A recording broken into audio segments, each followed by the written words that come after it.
Alright, um, my unit is Weather and Climate, is a unit for 3rd grade science, uh, hitting a few standards that are required for this particular science.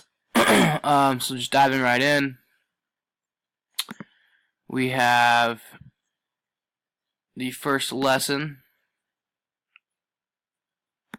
which is what is weather. So essentially with this lesson, to activate prior knowledge, we'll do the following activity, which is to have students draw what they think weather is and then narrate their drawing and post it on Seesaw. They could also use the Explain Everything app, which I have grown to like. I was finally able to procure an iPad to be able to create some of the things on the Explain Everything app. However, I did not get around to making this one, it looks like. But essentially the students would just draw what they think weather is and narrate their drawing. And then we would have students participate in making a class cluster web over what they think they know about weather, and then this will hopefully lead to discussion and allow the instructor to gauge where the class stands as a whole. Another part of this lesson is to show the students an interactive weather map, which is this one, if it pulls up. Yep. And it's really cool, this particular weather map. It allows students to just kind of mess around with different parts of the globe, the world, and be able to mess with temperature, precipitation, cloud cover, wind, tropical storm, and air pressure. If this thing, here we go, it's loading. So as you can see, it's going to rotate around. We can look at the different temperatures. We can look at precipitation, which will be interesting to see right here at Texas, since now we know Hurricane Harvey is unfortunately hitting this part of the country. But you can see a lot of different things and many different things at the same time too. So the kids can kind of see how weather is different in each different part of the world, and this will hopefully stick with them when we get to climate and different climate zones, that kind of thing. So they'll kind of be familiar with the fact that different regions in the world have different weather. So they will be able to play around with that interactive map for about 5 to 10 minutes.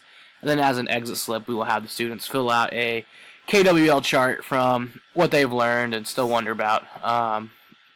The chart will hopefully be created and in a Google Doc that the students will be able to access. Lesson 2, we have water in the air, which is humidity and precipitation. We will have guiding questions displayed throughout the lesson, just so they know what to kind of keep looking for. So that would be, we already know that there's some water in the air, but can air be wet when it's not raining? What would that feel like? And why when it rains are there sometimes clouds and sometimes not? And then we have this activity called the Thirsty Sponge activity, which will refer back to a slide that has guiding questions. And for example, these guiding questions to ensure that they've answered these throughout the activity. Essentially, the Thirsty Sponge activity just shows how there can be rain or water in the air, or how it can be wet and it's not raining, that kind of thing. So this is going into our third lesson, precipitation, or excuse me, still the humidity one. So basically it just shows that we already know that there is some water in the air, but can air be wet when it's not raining? Again, what would that feel like? Why when it rains are there sometimes clouds, sometimes not? So this is the slide that we would have up for the excuse me, Thirsty Sponge activity. Moving on to the third lesson, we have types of precipitation. At this lesson, the instructor will ask students what they already know about precipitation, if they can think of different kinds of precipitation, so rain, snow, that kind of thing. And then eventually we'll get into showing the class how scientists collect and measure precipitation. So I have a YouTube video for that particular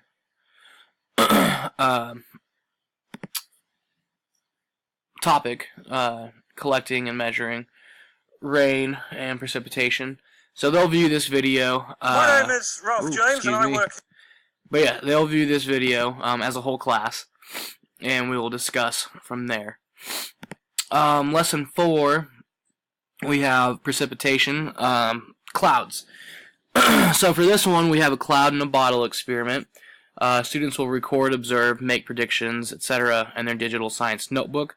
And there is a Google Science Journal app that they will be able to use, and this is where they will be able to create quite a bit, and where they can graph and all that.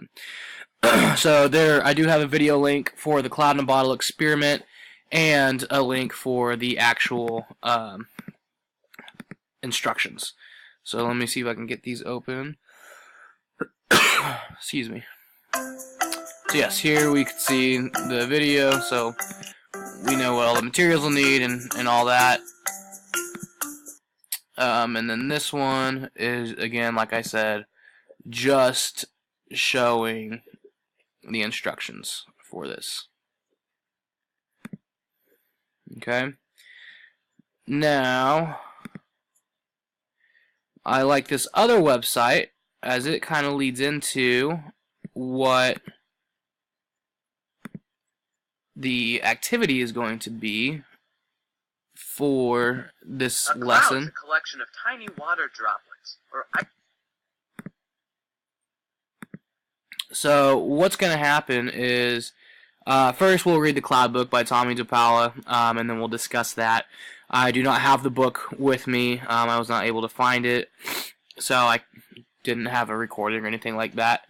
But then we will explore the Cloud website, which is the one that I am at right over here. And then they will pull pictures of clouds from the camera. So I mean, they could go outside, take a picture of the cloud that they see. They could use pictures from the internet. Then they will use the Explain Everything app to narrate the slide, explaining cloud definition and type of cloud. Now here, I like this website because it allows the students to look at all the different types of clouds and just see different facts.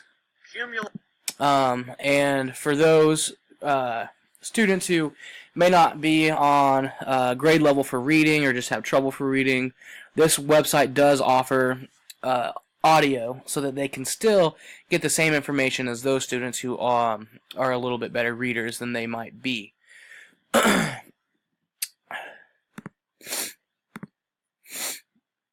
So here I have a link to what a finished product may look like from a student. This is one that I made about cumulus clouds. Cumulus clouds. Or light gray clouds. So you see, they'll just record it, have a couple facts, either good and a picture. Bad weather. And this was from on the Explain Everything app. I really like this app as you can essentially do, it seems like almost anything and everything on the app. And I mean, it's really, really cool, really easy to use. And I really think students enjoy it as well, and it really helps them feel like they are owning their learning, which is, essential for teachers to really want the students to experience. All right, lesson 5, wind and air pressure. This is a flipped lesson. The video students need to watch before coming to class is linked right here. I'll open that up. Hello, class. So it's about 10 minutes long. It just goes over basically what air pressure is, what wind does, just to give the kids a little bit of information before we actually get into class the next day, so we can just go straight into the activities. Now, the pressure activity is basically to show the students that although we don't see pressure or air pressure, we will feel its effects. So basically, students will hold out their arm, and then the teacher will load their arm with a lot of books. You'll ask the student how their feet feel, and if there's any extra pressure added to their feet. From here, basically the student they'll realize that they don't feel any extra pressure added to their feet, and then the instructor will relate how, although they don't feel that added pressure, they can still feel the effects on their arm or anything else. All right. Then they'll be able to create their own anemometer. Here's a link on how to do that. Again, I didn't have the materials to make my own anemometer and show it. However, they are pretty simple to make. It shouldn't take too terribly long. And then they'll also be tasked with creating a new tool that can help measure air pressure or wind direction or wind speed. Again, students will use the Explain Everything app to create the tool and then narrate how it works and what it does. Now, the cool thing with this lesson is that the students can go in any order they want. They can create their own anemometer first and test it outside, or they can create their new tool first and explain that and then do their anemometer. So it's really up to them. Students, for some reason, they really enjoy having the freedom to choose their own. Okay, the next lesson is lesson 6, collecting weather data. Here they'll review different weather instruments. The video link again. Open that up. And it starts a little bit in the middle of the video and just kind of goes all over the different weather instruments. Alright, lesson 6, again, collecting weather data. They'll be using this weather chart. Eventually they'll be in groups of 3. There are 3 roles: the photographer, who takes a picture of the weather for that day; the data collector, which collects data for the group on the assigned day from all the weather instruments that we have; and then the reporter, who will report the information on the group's Seesaw page. And again, the students will rotate these roles each day. Alright, lesson 7 is hazardous weather. Essentially, we're going to ask the students if they've ever planned an activity only for it to be ruined by bad weather. Just kind of see how that affects them. We'll talk about the different types of severe weather.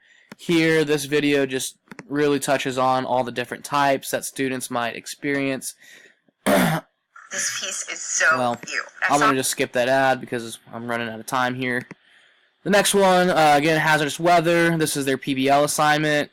What's going to happen is, at random, they'll be given a region in the world, and they have to determine what type of hazardous weather will be found there, or most likely to be found there. And then they need to create a product or a tool that helps eliminate or reduce the impacts or damage that hazardous weather can have. So here is a link to one that I made about a farmer who is using a platform lift to save his crops. I am a farmer, So it'll be something like that. Again, it's through the Explain Everything app. Lesson 8, I have climate. Based off the data given, they will determine what the mystery climate is. This is a form of a summative assessment for me, or not summative, excuse me, formative assessment, as I will be able to see what they know based on what we've gone over for that lesson. And it is, first of all, this is a website that just kind of goes over the different climate zones that they can use to help answer. Here is the worksheet that I was talking about. Okay, so basically you have to figure out what type of climate it is with the clues, and then what type of animals and all that they might find in that climate zone. And the exit ticket is a Kahoot. So I have it open already. And basically there are only 5 questions. These are the questions that they would have. It's a summative assessment for me, and then just, fun exit ticket for the students for that day.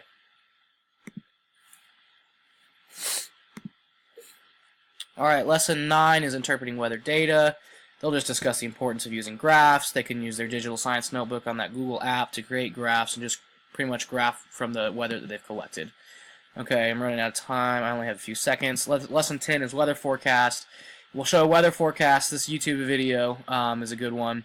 Then we'll explain why it's important for scientists to be able to predict the weather, read the weather forecast for that day.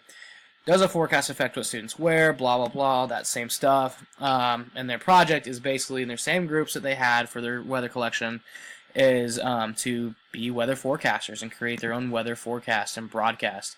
And they'll use that recording on an iPad and then post it on Seesaw for parents to see. Alright, that is all I have right now. Thank you.